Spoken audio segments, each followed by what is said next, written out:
안녕하세요. 자, 자영업 하시는 분들, 매년 세금 신고할 때, 이거 정말 머리 아프죠.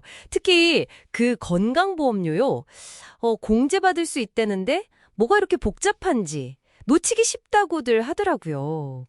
오늘 이 딥다이브에서는요, 여러분이 내신 건강보험료, 이걸 어떻게 하면 확실하게 절세 혜택으로 바꿀 수 있는지 2025년 기준으로 한번 제대로 파헤쳐 보겠습니다. 저희가 받은 자료들을 토대로요. 네, 반갑습니다. 오늘 주제가 바로 자영업자 건강보험료 공제, SHI 공제인데요. 이게 왜 중요하냐면 그냥 뭐 비용 처리하는 거랑 좀 달라요. 여러분의 조정 후 총소득, AGI라고 하죠. 이걸 직접 줄여주거든요. AGI 자체를요? 네, AGI는 뭐 다른 세금 공제나 세액 공제 받을 때 그 기준 금액이 되잖아요. 네, 그렇죠. 그러니까 이게 낮아지면 뭐 다른 혜택 받을 가능성도 커지고 전체적인 세금 부담이 줄어드는 그런 효과가 있는 거죠. 그러니까 이게 그냥 영수증 처리하는 거랑 완전 차원이 다르다는 말씀이시군요. AGI를 직접 건드린다. 야, 이게 핵심이네요. 그럼 이 공제는 뭐 어떻게 계산하고 신고하는 건가요? 서류가 막 복잡하고 그런가요? 계산 자체는 이제 폼 7026이라는 특정 양식을 쓰긴 하는데요. 중요한 건 그 결과가 여러분 소득세 신고서에 있잖아요. 폼 1049의 셰줄 1. 거기서 AGI 계산하기 바로 전에 빠진다는 거예요. 전에요. 네, 그래서 이걸 above the line 공제라고 부르는데 이게 좋은 게 뭐냐면 표준 공제를 선택하시는 분들도 있잖아요. 그런 분들도 이건 추가로 받을 수 있다는 거죠. 아주 강력한 혜택입니다. 와, 표준공제랑 상관없이 추가로 된다. 좋네요. 그러면 어떤 보험료까지 해당되는 거예요? 저는 그냥 매달 내는 그 의료보험료만 생각했는데 더 있나요? 생각보다 범위가 좀 넓습니다. 기본적인 의료보험은 물론이고요. 치과보험, 또 시력보험료도 포함돼요. 치과랑 시력도요? 네. 그리고 의외로 많이들 놓치시는데 그 메디케어 관련 보험료 있잖아요. 파트 A, B, C, D 다 해당됩니다. 메디케어까지요? 네. 그리고 또 자격 요건을 갖춘 장기요양보험, LTC라고 하죠. 그 보험료도 공제 대상이 될 수 있어요. 다만 LTC는 이제 연령별로 공제 한도가 좀 정해져 있긴 합니다. 그렇군요. 그리고 가족 범위도 좀 특이하다고 들었어요. 제 아이가 이제 대학 졸업하고 뭐 취업 준비하고 이러는데 아직 제 보험에 들어있거든요. 근데 세법상 부양가족은 아니에요. 이 경우도 해당이 되나요? 네, 그거 아주 좋은 질문이신데요. 됩니다. 본인, 배우자, 그리고 세법상 부양가족 외에 그해 말 기준으로 만 27세가 안 된 자녀, 그 자녀를 위해 낸 보험료는요. 그 자녀가 부양가족이 아니더라도 공제가 가능합니다. 오, 진짜요? 만 27세 미만이면 부양가족 아니어도. 네. 그러니까 성인 자녀가 아직 부모님 플랜에 있다면 이거 꼭 챙기셔야 하는 부분이죠. 야, 이거 진짜 꿀팁인데요? 네. 자, 그럼 이제 가장 까다롭다는 그 자격 요건으로 넘어가 보죠. 여기서 잘못 알면 공제 혜택 그냥 날릴 수도 있다면서요. 첫 번째 관문이 뭐? 사업소득이라고 하던데요. 맞습니다. 이게 가장 중요한 제한사항 중 하나인데 바로 사업 순이익 한도예요. 보험 플랜이 설립된, 그러니까 연관된 바로 그 특정 사업에서 발생한 순이익, 그걸 초과해서는 보험료 공제를 받을 수가 없어요. 그 사업 하나 기준이군요. 네.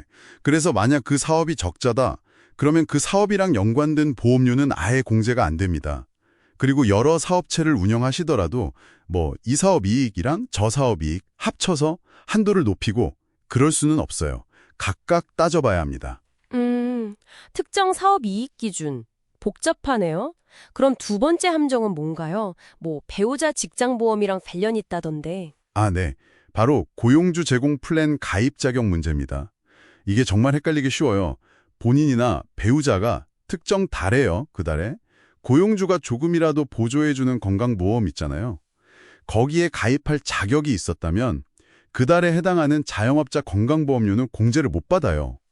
네, 잠깐만요. 가입을 안 했어도요? 네. 중요한 건 실제 가입했는지가 아니고요.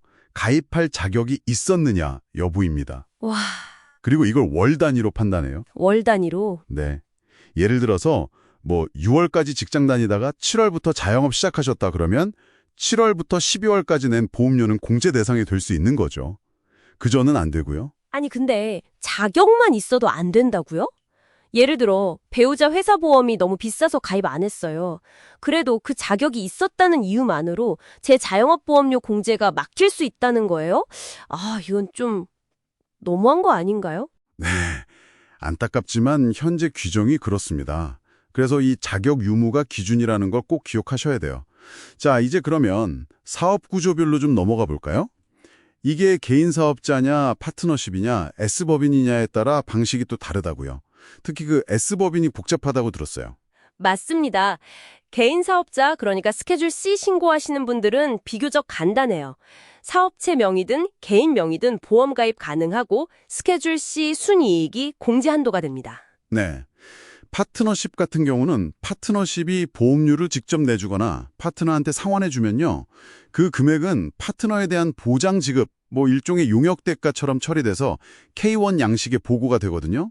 그럼 파트너가 자기 개인 소득세 신고할 때 이 공제를 적용하는 방식이고요. 아하, K1으로 받는군요. 그리고 가장 까다롭다는 S법인, 2% 이상 지분 가진 주주 겸 직원은 어떻게 해야 되나요? S법인 주주는 요건이 제일 엄격합니다. 첫째, 반드시 S법인이 보험료를 직접 내거나 주주한테 상환해줘야 하고요. 네. 둘째, 그리고 이게 정말 결정적인데 그 금액을 해당 주주 직원의 임금 명세서 있잖아요. W2. 그 W2의 박스 1 임금 항목에 반드시 포함시켜야 합니다. W2 박스 1에요? 네, 이게 만약에 누락됐다. 그러면 공제 아예 불가능합니다. 그리고 공제 한도 역시 S법인에서 받은 W2상의 임금을 기준으로 하고요. 그러니까 이 W2 처리가 핵심 중에 핵심이에요. 많은 분들이 여기서 실수를 하세요. 와, S법인 주주분들은 진짜 W2 이거 꼭 확인해야겠네요. 어휴, 근데 저기 세금 신고할 때 그 건강보험거래소, 마켓플레이스 통해서 가입한 분들은 보험료 세액공제, PTC라고 하죠. 그거랑 얽혀서 더 복잡해진다는 얘기도 있던데요. 아, 네. 그 둘의 상호작용이 약간 순환 계산 문제가 있어요. HSI 공제를 받으면 AGI가 낮아지잖아요. 네. 그럼 PTC 금액은 늘어날 수 있거든요. 근데 또 늘어난 PTC는 다시 HSI 공제 가능액을 줄이는 약간 뮤비우스의 띠 같은 아, 돌고 도는군요. 네, 그런 문제가 생기죠. 근데 대부분 세금 신고 프로그램들이 알아서 계상해 주긴 합니다. 다만 이제 마켓플레이스 보험 가입하신 분들은 연중에 혹시 소득 변동이 크게 생기면 미리 신고해서 그 사전세액 공제, APTC 금액을 좀 조정하시는 게 좋아요. 안 그러면 연말에 갑자기 세금 폭탄 맞을 수도 있거든요. 알겠습니다. 아, 복잡하지만 이것도 중요한 내용이네요. 그럼 마지막으로요. 이 공제 혜택을 좀 더 키울 수 있는 추가 전략 같은 건 없을까요? 아까 잠깐 LTC 얘기도 하셨고. 네, 좋은 질문입니다. 앞서 말씀드린 것처럼 적격 장기 요양보험 LTC 보험료도 연령별 한도 내에서는 HSI 공제에 포함시킬 수 있습니다. 예를 들어 2025년 기준으로 만 61세에서 70세 사이다. 그러면 최대 4,810달러까지 추가 공제가 가능하고요. 오, 꽤 크네요. 네. 그리고 정말 강력한 시너리가 나는 게 바로 건강저축계좌 HSA와의 조합입니다. 만약에 고액공제 건강보험 HDHP에 가입하셨다면요. 그 HDHP 보험료 자체는 HSI 공제를 받으시고요. 동시에 HSA 계좌에 납입하는 금액 있죠. 그건 또 별도로 AGI에서 공제를 받을 수 있어요. 네. 보험료는 보험료대로 공제받고 저축하는 돈은 저축하는 대로 또 공제받는다고요? 그렇습니다. 이게 바로 사람들이 말하는 삼중절세 효과. 그런 거죠. 이야, 이게 진짜네요. 2025년 HSA 납입한 돈은 그럼 얼마예요? 2025년에는 개인 플랜 가입자 기준으로 4,300달러, 가족 플랜은 8,550달러까지 납입 가능하고요. 만 55세 이상이시면 여기에 1,000달러 추가로 더 넣을 수 있습니다. 추가로 1,000불. 네. 그래서 SHI 공제랑 HSA 공제 같이 활용하시면 AGI를 정말 상당히 낮출 수 있습니다. 와, 진짜 강력한 조합이네요.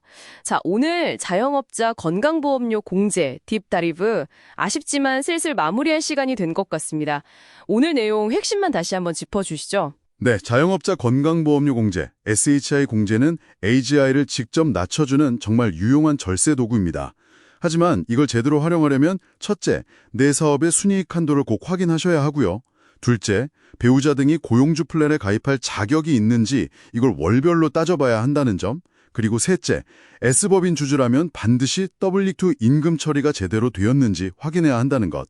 이 세 가지가 가장 중요하다고 할 수 있겠습니다. 네, 특히 S법인 W2 처루 문제랑 그 고용주 플랜 자격만 있어도 안 된다는 거, 이거 진짜 주의해야겠네요. 자, 오늘 딥 다이브를 마치면서요, 청취자분들께 마지막으로 좀 생각해 볼 만한 거리, 질문 하나 던져주시죠. 오늘 얘기 나눈 이 SHI 공제랑 HSA를 함께 활용하는 것을요, 한번 좀 다른 관점에서 바라보시면 어떨까 싶어요. 단순히 그냥 세금을 아낀다, 이걸 넘어서요, 여러분의 필수 지출인 건강관리 비용을 마치 세금 혜택을 받는 일종의 사업 투자처럼 전략적으로 관리하는 것이다, 이렇게 한번 생각해 보시는 거죠. 이런 관점의 전환이 장기적으로 여러분의 건강관리 그리고 사업재정 운영에 어떤 새로운 가능성을 열어줄 수 있을지 한번 곱씹어 보시면 좋겠습니다.